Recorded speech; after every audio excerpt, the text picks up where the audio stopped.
Here we're starting with the standard, 7.RP.3, where we're going to use proportion relationships to solve multi-step ratio and percent problems, okay? So all of these pretty much have to do with percentages. So this one says you spent $18 on your meal, which you could do in real life. How much will you spend in total if you plan to leave a 15% tip? So what are you going to spend total? Remember, you have your receipt. It tells you how much your total is, and then it has that add a tip part. So if you're going to add a 15% tip, so remember, is over of equals percent. So we have is over of equals the percent over 100. So all we have to do is replace what we need. So the percent, it tells us we want to leave a 15% tip. So I'm going to erase where it says percent and put 15 there, okay? Now, is and of, it doesn't tell me is and of in my problem like it did on the last page that we did. Over here, it says is and of. So actually, over here, it says is and of. So what do I do? So what I have to do is figure out what my total is. When you have percentage fractions or proportions, your total is usually going to be on the bottom. So my total, how much I spent, is $18. So I'm going to come here and fill in where it says of as $18.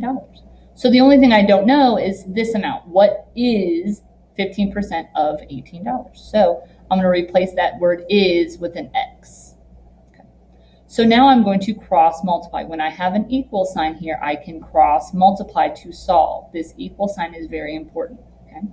So x times 100 is 100x, and 15 times 18, if I come to my calculator, anytime it lets you use the calculator, you should do it because it will keep you from making errors that you normally would not have made because of simple mathematical errors. So divide by 100, divide by 100.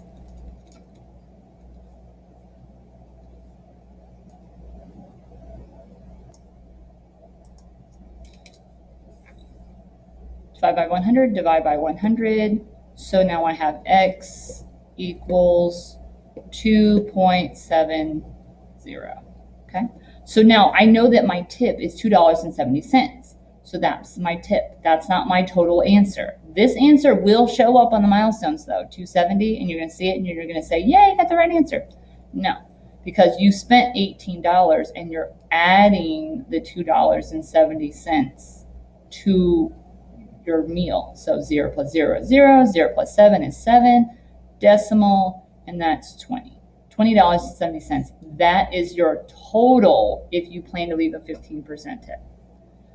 Now over here, the television you want to buy is $245. The store is having a 20% off sale, meaning you're going to have less. It's going to cost less than this when you go to the cash register. So how much will you spend on the television? So again, it's the same thing. Is over of equals percent over 100. It tells us the percent. It tells us 20%. So I'm going to replace the 20%. Or the percentage sign with 20%. And the total cost right now is $245. So I'm going to replace that with $245. And the only thing I don't know is how much is my discount going to be? How much is my discount going to be? So I'm going to say X. Same thing, 100X, 20 times 245.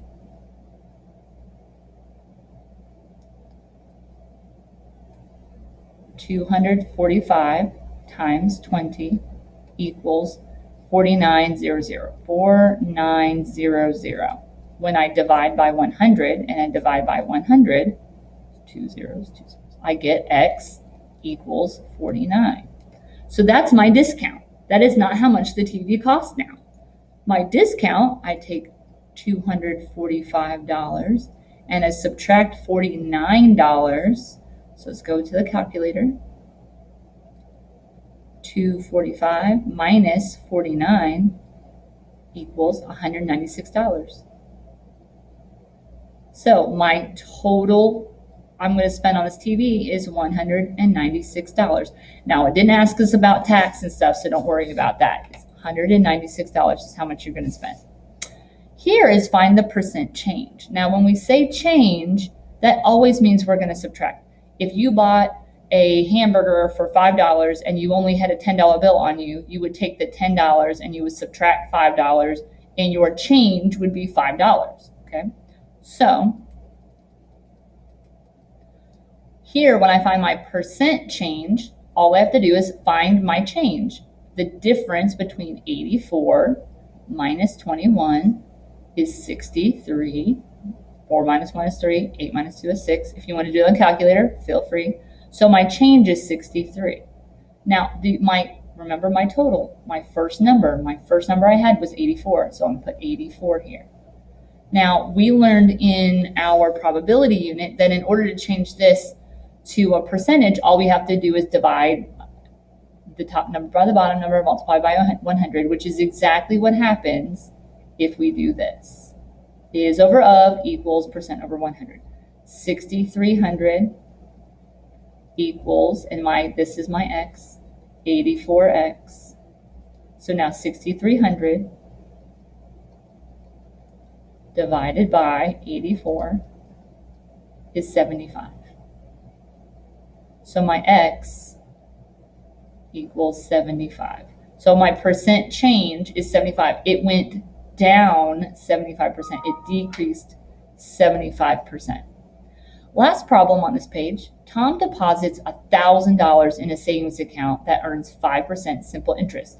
How long will it take for the total of his account to reach $1,350? Now this one's a little tricky. There is a formula for this.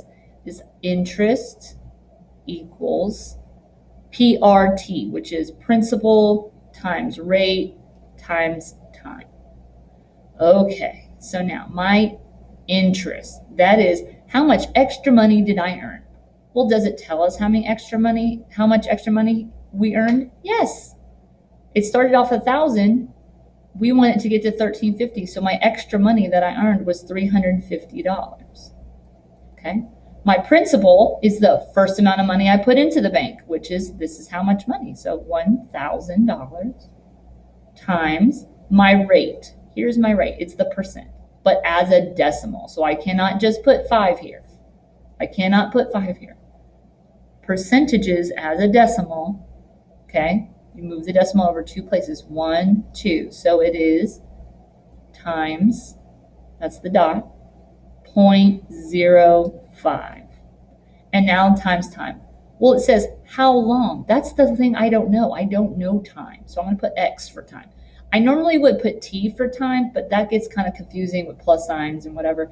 If you want to do a fancy T, where you kind of make it look like it's a print, like a computer T, then that works out too. So here we go. 350 equals 1,000 times 0.05 times T. So if we work that out, 350, can't do anything with that. 1,000 times 0.05. Let's come in here. 1,000, 3 zeros, times 0.05. See, 0.05 equals 50. Okay, good. 50, and then I have that T left over. So now you just have to divide by 50 on both sides. So 350, clear, 350 divided by 50 equals 7. So T equals 7. It will take 7 years to make that $350 extra.